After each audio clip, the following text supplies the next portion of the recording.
আসসালামু আলাইকুম রহমতুল্লাহ। প্রিয় দর্শক, বিএনপি আওয়ামী লীগকে পুনর্বাসন করার চেষ্টা করতেছে। জামাতেরও কিছু কিছু জায়গায় আমরা দেখেছি মঞ্চে আওয়ামী লীগের নেতারা। এরপরে অবশেষে মৌলানা মামুনুল হক সাহেব তার মঞ্চে না, তিনি নিজে আওয়ামী লীগের, ছাত্রলীগ, যুবলীগের একজন কর্মীর বাড়িতে গিয়ে, নেতার বাড়িতে গিয়ে সেখানে অবস্থান করেছেন। সেই ছবি এখন সোশ্যাল মিডিয়ায় ভাইরাল। এখন সমালোচনা হচ্ছে মৌলানা মামুনুল হক সাহেবের মতন মানুষ, যে 3 বছর 4 বছর আওয়ামী লীগ ফ্যাসিবাদের ধারা নির্যাতনের শিকার হয়েছে, মিথ্যা মামলার শিকার হয়েছে, সে কিভাবে একজন আওয়ামী লীগ, ছাত্রলীগ, যুবলীগের বাসায় গিয়ে সেখানে অবস্থান করে, তাকে পুনর্বাসন করার প্রচেষ্টা চালায়? এটা কিভাবে সম্ভব? এটা নিয়ে এখন সোশ্যাল মিডিয়ায় কিন্তু তোলপাড়। প্রিয় দর্শক, ঘটনা আপনাদেরকে বিস্তারিত বলবো। দেখেন, রফিকুল ইসলাম মাদানী বাংলাদেশে একজন নির্যাতিত আলেম, আপনারা ভালো করে চেনেন, পিসকি হুজির যাকে বলে। সে নিজে তার ফেসবুকে এই বিষয়ে তিনি পোস্ট করেছেন। কী করেছেন আমি আপনাদেরকে একটু পড়ে শোনাচ্ছি, একটু খেয়াল করেন। এবং আপনি স্ক্রিনে ছবি দেখতে পাচ্ছেন।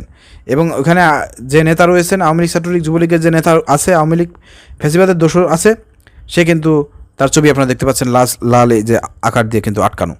এখানে রফিকুল ইসলাম মাদানী যেহেতু নেত্রকোনার লোক এবং ঘটনাটাই নেত্রকোনায় ঘটেছে, এই জন্য অনেকেই রফিকুল ইসলাম মাদানীর কাছে প্রশ্ন করেছে।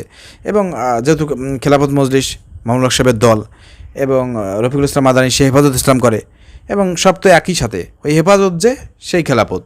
তো মোটামুটিভাবে সবাই কিন্তু রফিকুল ইসলাম মাদানীকে বলেছেন যে আপনার বাড়ি যেহেতু নেত্রকোনায়, তাহলে মাওলানা মামুনুল হক সাহেব এই ধরনের ভুল কীভাবে করলেন, এজন্য তাকে প্রশ্ন করা হয়েছে। এই বিষয়টি নিয়ে রফিকুল ইসলাম মাদানী বিষয়টি ক্লিয়ার করেছেন। চলেন আমরা একটু পরে দেখি রফিকুল ইসলাম মাদানী এই বিষয়ে কী বলেছেন। আমি জানি আপনারা ইবনে সাইকুল হাদিসকে একজন আওয়ামী লীগের মনোনয়ন প্রত্যাশী পরিচিত নেতার বাড়িতে দেখে অনেক কষ্ট পেয়েছেন। এই যে আওয়ামী লীগ নেতা তার বাড়িতে গিয়েছেন মাওলানা মামুনুল হক সাহেব, ওইখানে হচ্ছেন ওই আওয়ামী লীগ নেতা, আওয়ামী লীগের মনোনয়ন প্রত্যাশী একজন ব্যক্তি, এবং চিহ্নিত পার্সেন্টের বাড়িতে যাওয়া মাওলানা মামুনুল সাহেব এভাবে ঠিক হয় নাই। আচ্ছা, অনেকেই এই জন্য আপনারা কষ্ট পেয়েছেন, এটাই বলেছেন রফিকুল ইসলাম মাদানী। অনেকেই ক্ষোভ প্রকাশ করছেন, বিরূপ প্রতিক্রিয়া জানাচ্ছেন। এটা বর্তমানে টক অব দ্য পূর্বধলা হয়ে উঠেছে। আচ্ছা, অনেকেই আমাকে ব্যক্তিগতভাবে নক করে জানতে চেয়েছেন আমি কিছু জানি কিনা। যেহেতু এটা আমার নিজ থানায় ঘটেছে, তাই এমন প্রশ্ন আসাটাই স্বাভাবিক। দেখুন, আপনারা যেমন কষ্ট পেয়েছেন, আমি নিজেও বিষয়টি দেখে কষ্ট পেয়েছি। রফিকুল ইসলাম মাদানী সে কিন্তু আসলে হক্কানি একজন আলেম, এবং সে যেহেতু হক পক্ষে থাকার জন্য, হক কথা বলার কারণেই সে কিন্তু দীর্ঘ 3-4 বছর জেল খাটেছে। সে এই জন্য তিনি স্বজনপ্রীতি করবেন না। মাওলানা মামুনুল সাহেব তিনি যে দালালি করবেন, তার পক্ষে কথা বলবেন ভুল করার পরেও, এটা কিন্তু রফিকুল ইসলাম মাদানীর কাছ থেকে আমরাও কেউ আশা করি না, আপনারাও কেউ আশা করেন না। তো সেই জায়গা থেকে রফিকুল ইসলাম মাদানীর কথাগুলো কিন্তু খুব চমৎকার কথা লিখেছেন। তিনি লিখেছেন যে আপনারা যেরকম কষ্ট পেয়েছেন, আমিও সেরকমের কষ্ট পেয়েছি। আমি নিজেও বিষয়টি দেখে খুব কষ্ট পেয়েছি, এবং ব্যক্তিগতভাবে আমি আমার কষ্টের কথা ও আমাদের এলাকায় আলেমদের এই লজ্জাজনক পরিস্থিতির বিষয়টি সংশ্লিষ্টদেরকে জানিয়ে দিয়েছি। তবে আমি স্পষ্টভাবে জানাচ্ছি, আমি এই বিষয়টি আগে জানতাম না এবং কোনোভাবে আমি এটাকে সমর্থন করি না। স্পষ্ট কথা। একদিকে আওয়ামী লীগ নিষিদ্ধের কথা বলা, আরেকদিকে আওয়ামী লীগকে পুনর্বাসনের চেষ্টা, এই দ্বিমুখী আচরণের কারণেই আজ আওয়ামী লীগ মিছিল মিটিং করার দুঃসাহস দেখাতে পারছে। আমি আওয়ামী লীগ পুনর্বাসনের যে কোনো প্রক্রিয়াকে ঘৃণা ভরে প্রত্যাখ্যান করছি।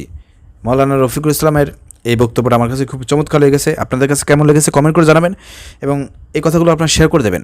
এবং মাওলানা মামুনুল হক সাহেবের কাছ থেকে আমরা এটার একটা বক্তব্য চাই। কেন আপনি আওয়ামী লীগের বাসায় গেলেন, কী কারণে গিয়েছেন, কেন গেলেন, কেন তাদেরকে পুনর্বাসন করার প্রচেষ্টা চালাচ্ছেন, এটা আপনি বক্তব্য দেবেন। এই বিষয়টা আপনার ক্লিয়ার করবেন। যেহেতু আপনার কিনা সমালোচনা হচ্ছে, আপনি যদি এটা ক্লিয়ার না করেন, তাহলে কিন্তু আরও ব্যাপক সমালোচনার শিকার হবেন। অর্থাৎ এই বিষয়টি মাওলানা মামুনুল সাহেবের আশেপাশে যারা আছেন, দায়িত্বশীল যারা আছেন, খেলাফত মজলিসে যারা আছেন, আপনারা এই বিষয়টি ক্লিয়ার করে জনমনে যে আপনার বিভ্রান্তি তৈরি হয়েছে, এটা আপনারা দূর করবেন। আপনাদের কাছে আমাদের এটা আশা থাকবে, কারণ মাওলানা মামুনুল সাহেব, তাকে আমরা ভালোবাসি। তার পিতা আল্লামা আজিজুল হক রহিমাল্লাহ জামাত ইসলামের সাথে যে ধর্ম মহরম সম্পর্ক জীবনের শেষ পর্যায়ে পর্যন্ত করে দিয়েছেন, এবং মামুনুল সাহেবের সাথে জামাতের ঘটনায় কিন্তু মামুনুল সাহেবকে বিয়ে দিয়েছেন। মামুনুল সাহেবের প্রথম স্ত্রী কিন্তু জামাতের রোকনের মেয়ে। তো ভালোই আপনারা জানেন, এই বিষয়ে আপনারা অবগত আছেন। তো যাই হোক, আমরা বলতে চাই যে খুব ভালো সম্পর্ক মাওলানা মামুনুল সাহেবের সাথে কিন্তু আমাদের ভালো সম্পর্ক, এবং তিনি দীর্ঘ 3 বছর ধরে, 2.5 বছর ধরে মিথ্যা মামলায় জেল খেটেছেন, নির্যাতিত একজন আলেম। তিনি কীভাবে আওয়ামী লীগের লোকদের পুনর্বাসন করার প্রচেষ্টা করবেন? মাওলানা মামুনুল হক সাহেব আসলে তিনি চিনতেন কিনা, জানতেন কিনা, তার বাড়িতে গিয়েছেন, না বুঝে গিয়েছেন কিনা, না জেনে বুঝে গিয়েছেন, এইগুলো মাওলানা মামুনুল সাহেবই ভালো জানেন। আমরা আশা করি মাওলানা মামুন সাহেব নিয়ে যেহেতু এটা বিভ্রান্ত তৈরি হচ্ছে, মানুষ নেগেটিভ ধারণা করতেছে, অতএব আপনার উচিত এই বিষয়টি ক্লিয়ার করা, যত দ্রুত সম্ভব এই বিষয়টি ক্লিয়ার করুন। প্রিয় দর্শক, মাওলানা মামুন সাহেবের যদি কোনো আপডেট আমাদের সামনে আসে আপনাদেরকে বিষয়টা আমরা তুলে ধরবো। ভিডিও শেয়ার করে দেন। আসসালামু আলাইকুম রহমতুল্লাহ।